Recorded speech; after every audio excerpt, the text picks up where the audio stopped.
Hey there, Mercedes here from PrettyWebz.com, and today I'm going to show you how to make this gold background texture inside of Photoshop. This is like a diamond metallic texture. I'm going to make it in gold, but of course you can make it in any color to get that same metallic feel.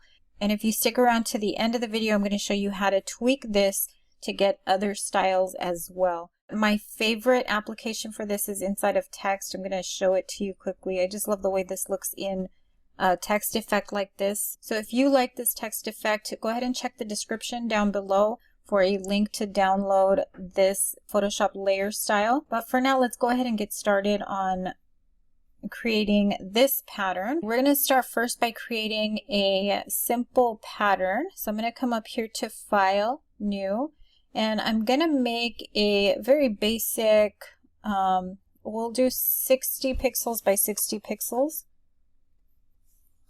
This is the size of the document. I'm going to go ahead and leave it at 72 RGB and click Create.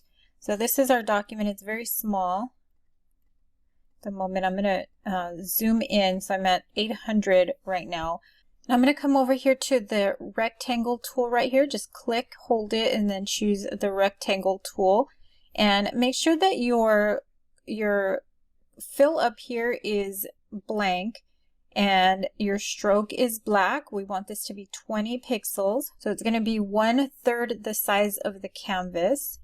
And then we're just going to come here to the corner and drag this out. So you can see we have this blank area here, and then we have this really thick black border. That's exactly what we want. So I'm going to come here to Edit, Define Pattern.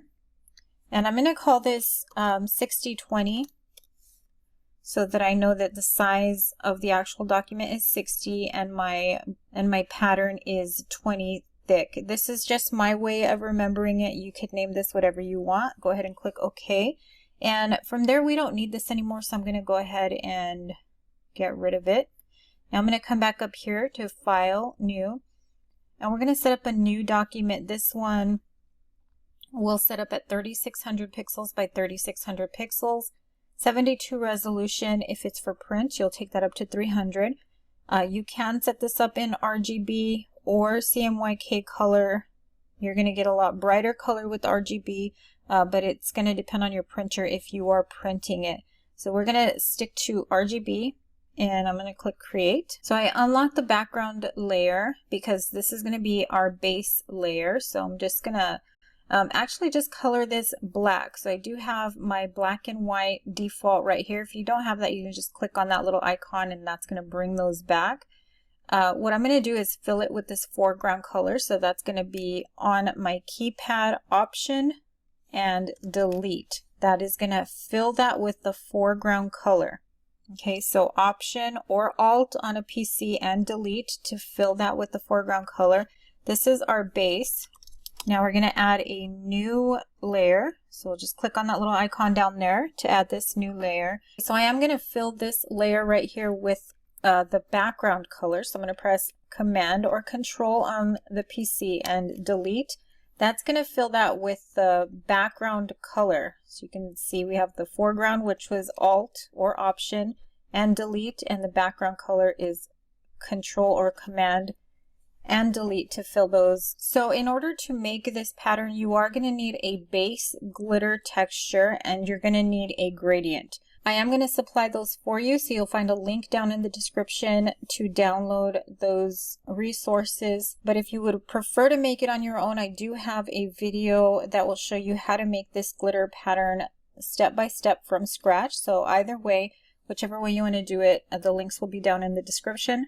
I'm going to go ahead and double click right here on the far right hand side for that top layer, and I'm going to choose Pattern Overlay, and I'm going to come over here to my pattern. So this is just, again, a basic gold glitter pattern.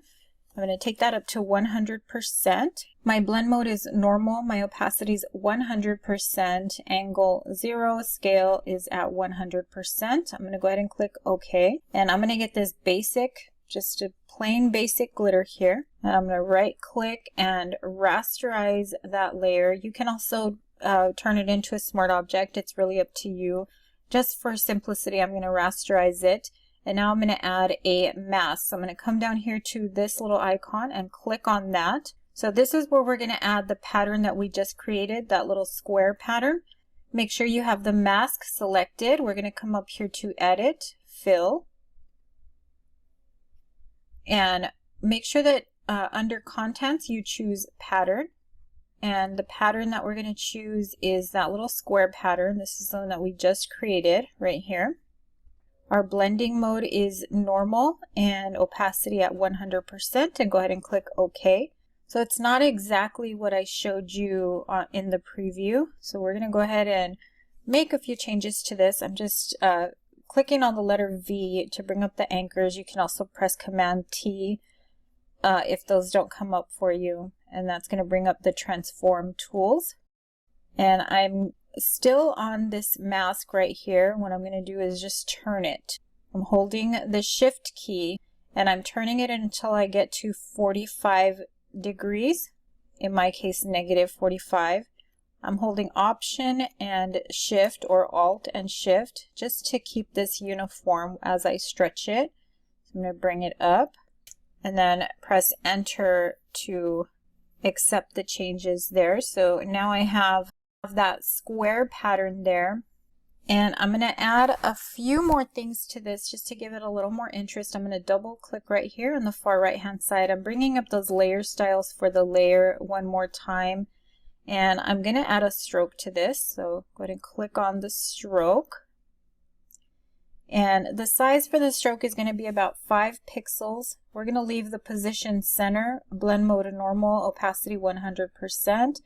The gradient, the fill type is going to be gradient, and I am using this gradient. It's called Gold Stripe, and again I will have a link down in the description for this, or you can use any gold gradient. You know, that's really up to you.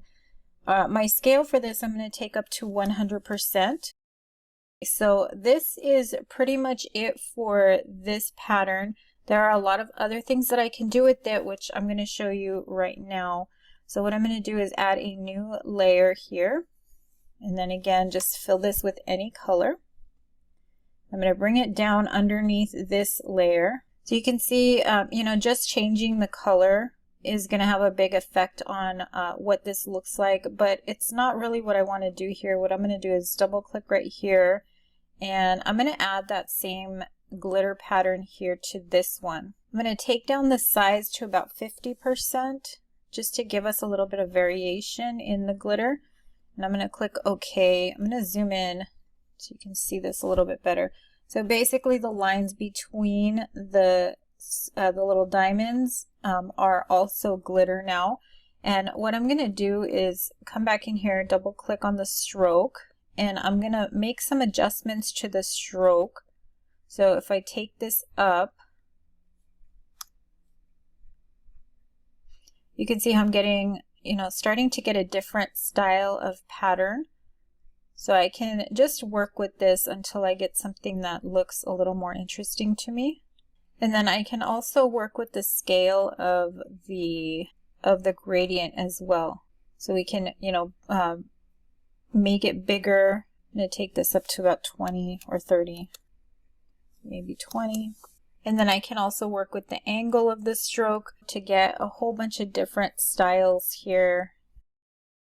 So I'm going to go ahead and click OK. But you can see, you know, just by working with that stroke and working with the gradient, that we can definitely come up with a lot of different styles and different things that we can do with this one pattern. So I hope you enjoyed this tutorial. If you did, make sure to like, share, and subscribe to this channel.